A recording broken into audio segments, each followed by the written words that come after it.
ایک بادشاہ کے دربار میں ایک بار ایک شخص ایک عجیب سا مقدمہ لایا۔ وہ بادشاہ کے پاس ایک تھیلی لے کر جاتا ہے اور کہتا ہے، بادشاہ سلامت، میرے ساتھ ناانصافی ہوئی ہے۔ میری اس تھیلی میں کچھ ہیرے تھے۔ میری پوری زندگی کی کمائی یہی تھی۔ کسی وجہ سے مجھے باہر سفر کے لیے جانا پڑا۔ میں یہ ہیرے قاضی صاحب کے پاس چھوڑ کے گیا اور جب واپس آ کر دیکھا تو اس میں ہیروں کی جگہ پتھر پڑے ہوئے تھے۔ جب میں نے قاضی صاحب سے کہا کہ اس کے اندر تو ہیرے تھے جو میری پوری زندگی کی کمائی تھی، اور قاضی صاحب آگے سے کہنے لگے، اے بدتمیز، تو میرے پہ الزام لگاتا ہے۔ مجھے نہیں پتا تھا کہ اس تھیلی میں ہیرے ہیں اور نہ ہی اس میں کہیں سے سوراخ ہوا ہے اور نہ تھیلی اوپر سے کھلی ہے۔ اس تھیلی کی سلائی ویسے کی ویسی برقرار ہے۔ نہ لگا مجھ پر الزام۔ بادشاہ نے ان دونوں کی باتیں سنی اور بادشاہ سلامت نے حکم دیا کہ تمام دربار کے لوگ باہر چلے جائیں، میں کچھ دیر اکیلا رہنا چاہتا ہوں۔ بادشاہ کے حکم سے جب سارے لوگ محل سے باہر چلے گئے اور بادشاہ تنہا ہو گیا، بادشاہ سلامت نے اپنے کپڑوں سے خنجر نکالا اور اپنے تخت کی گدی پھاڑ دی، خنجر اسی گدی میں چھپا دیا، اور بادشاہ نے یہ حکم دیا کہ میں 3 دن تنہا رہنا چاہتا ہوں جنگل میں اور کوئی میرے ساتھ نہ آئے۔ یہ بات کہہ کر بادشاہ اس محل سے چلا جاتا ہے۔ جب دوسرا دن ہوا، صفائی کرنے والے بادشاہ سلامت کی گدی کی صفائی کر رہے تھے۔ انہوں نے دیکھا کہ بادشاہ سلامت کے تخت کی گدی پھٹی ہوئی ہے۔ یہ بات پورے محل میں پھیل جاتی ہے۔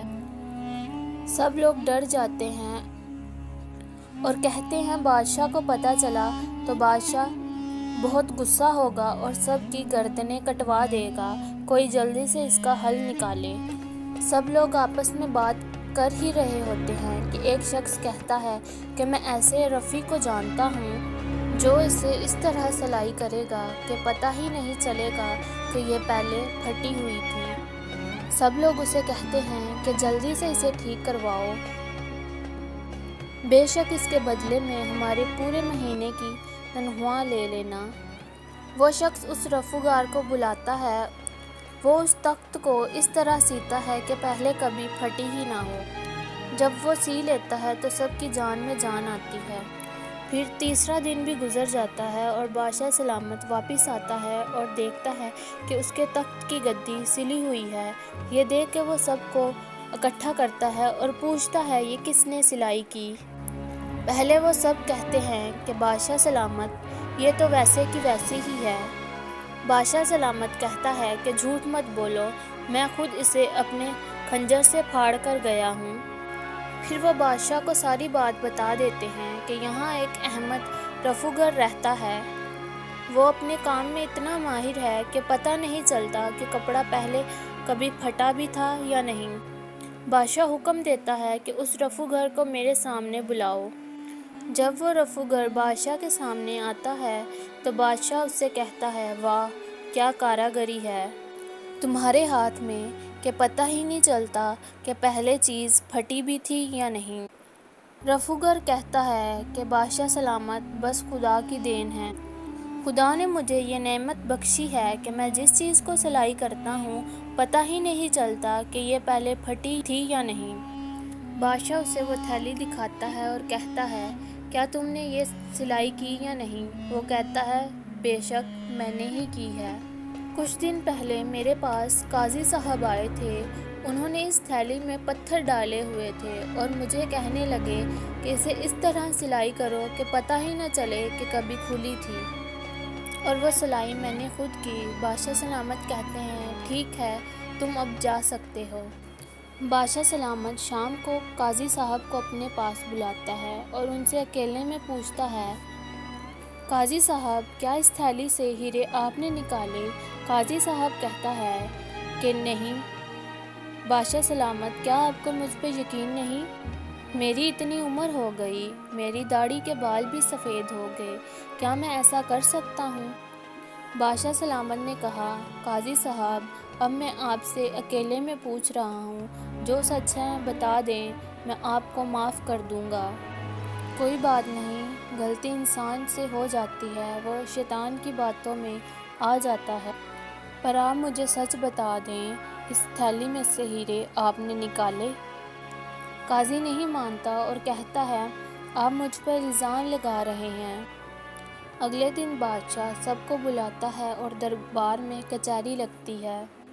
وہاں سب سے پہلے قاضی کو پیش کیا جاتا ہے اور بادشاہ سلامت اس سے پوچھتے ہیں کہ بتاؤ، کیا تم نے اس تھیلی سے ہیرے نکالے ہیں؟ قاضی پھر مکر جاتا ہے تو بادشاہ اس رفوگر کو آواز دیتا ہے۔ رفوگر جب آتا ہے تو اسے دیکھ کر قاضی کے پیروں تلے زمین نکل جاتی ہے۔ اس کی آواز بدل جاتی ہے اور اس سے کچھ بولنے نہیں ہوتا تو وہ سر جھکائے کھڑا رہتا ہے اور وہ رفوگر جواب دیتا ہے، جی ہاں بادشاہ سلامت، قاضی صاحب نے ہی مجھے یہ تھیلی سلائی کرنے کے لیے کہا تھا اور انہوں نے مجھے کچھ رقم بھی دی تھی۔ بادشاہ سلامت قاضی صاحب سے کہتے ہیں کہ جب میں کل آپ سے اکیلے میں پوچھ رہا تھا تب آپ نے مجھے کیوں نہیں بتایا؟ نکل جاؤ میرے دربار سے۔ قاضی دربار سے نکلتا ہے تو سب لوگ اس پر لعنتیں دے رہے ہوتے ہیں۔ دربار سے گھر تک کا سفر اس کا طعنے سنتے ہوئے گزر جاتا ہے اور جب وہ گھر آتا ہے تو اس کے بچے اس سے کہتے ہیں، ابو آپ نے ہمیں کہیں کا نہیں چھوڑا، ہم اسکول میں کسی کو کیا جواب دیں گے کہ ہمارے ابو چور ہیں؟ اور تو اور ان کی بیوی نے بھی ان کا ساتھ نہیں دیا اور کہنے لگی، اب میں میکے کس منہ سے جاؤں گی؟ قاضی خاموشی سے اپنے بستر پر لیٹ جاتا ہے، نہ بھوک لگی نہ پیاس، اور اگلے دن قاضی کی روح پرواز کر جاتی ہے۔ ہمیں کبھی بھی امانت میں خیانت نہیں کرنی چاہیے، جو ہے اسی میں خوش رہنا چاہیے۔ امید کرتی ہوں آپ سب کو ہماری آج کی ویڈیو پسند آئی ہوگی، تو اگر آپ ہمارے چینل پر نئے ہیں تو ہمارے چینل کو سبسکرائب کر دیجیے اور ساتھ دیے گئے بیل آئیکن کو پریس کریں تاکہ ہماری تمام نئی آنے والی ویڈیوز آپ تک بآسانی پہنچ سکے۔ شکریہ، ملتے ہیں ایک نئی ویڈیو کے ساتھ۔